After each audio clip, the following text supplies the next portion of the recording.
بہت سارے چیز قابل غور ہے۔ اول تو یہ کہ جھگڑا اس قدر سخت بری چیز ہے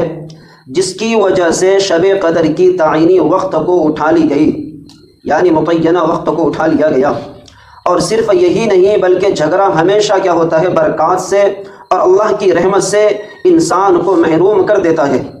نبی کریم صلی اللہ علیہ وسلم کا ارشاد ہے کہ تمہیں نماز، روزہ، صدقہ وغیرہ سے افضل چیز بتلاؤں؟ صحابہ نے عرض کیا ضرور۔ حضور اقدس صلی اللہ علیہ وسلم نے ارشاد فرمایا کہ آپس کا حسن سلوک اس سے بڑھ کر ہے، آپس میں حسن سلوک رکھنا نماز، روزہ، صدقہ سے بہتر ہے۔ اور ایک حدیث کے اندر میں آیا ہے کہ انسان جھگڑے کی وجہ سے اپنے دین کو ایسے برباد کرتے ہیں جیسے استورے سے ایک دم بال سر کا جو ہوتا ہے صاف ہو جاتا ہے۔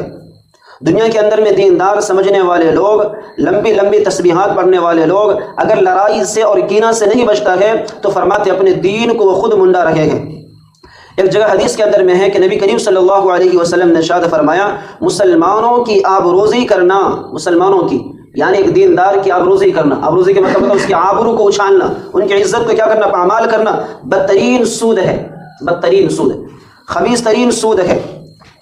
اور ایک جگہ ارشاد ہے کہ ہم لوگ لڑائی کی وجہ سے، مسلمانوں کی آبرو کے پامال کرنے کی وجہ سے، اللہ اور اس کے رسول صلی اللہ علیہ وسلم کا ارشادات کہ اگر ہم خیال نہیں رکھتے ہیں تو فرماتے ہیں کہ اس کی وجہ سے ہی شب قدر کی تعالیٰ فی وقت کو، متعینہ وقت کو اللہ نے اٹھا لیا۔ اور فرماتے نبی کریم صلی اللہ علیہ وسلم کا ارشاد ہے جو شخص اپنے مسلمان بھائی سے 3 دن سے زیادہ ناراض رہے یا کینہ رکھے، فرماتے ہیں کہ اگر اسی حالت میں مر گیا وہ سیدھا جہنم میں جائے گا۔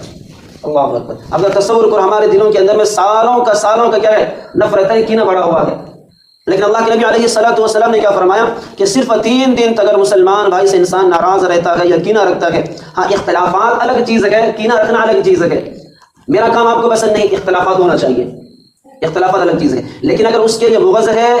اس کی عزت کو پامال کرنے کی ارادہ ہے تو فرمایا اللہ کے نبی علیہ الصلوۃ والسلام نے فرمایا 3 دن سے زیادہ اگر ہو گیا اسی حالت میں مر کے وہ سیدھا جہنم میں جائے گا۔ ایک حدیث میں ارشاد نبوی ہے پیر اور جمعرات کے دن اللہ کے حضور میں انسان کے اعمال کو پیش کیا جاتا ہے، جیسے سال بھر کی اعمال کو شب قدر یا شب برات میں پیش کیا جاتا ہے، اسی طرح حدیث کے اندر میں آتا ہے پیر کے دن یا جمعرات کے دن انسان کے اعمال کو اللہ کے حضور میں پیش کیا جاتا ہے۔ اللہ جل شانہ کی رحمت کی وجہ سے، اس انسان کی نیک اعمال کی وجہ سے اس کی مغفرت ہوتی ہے، مگر 2 انسان کی مغفرت نہیں ہوتی،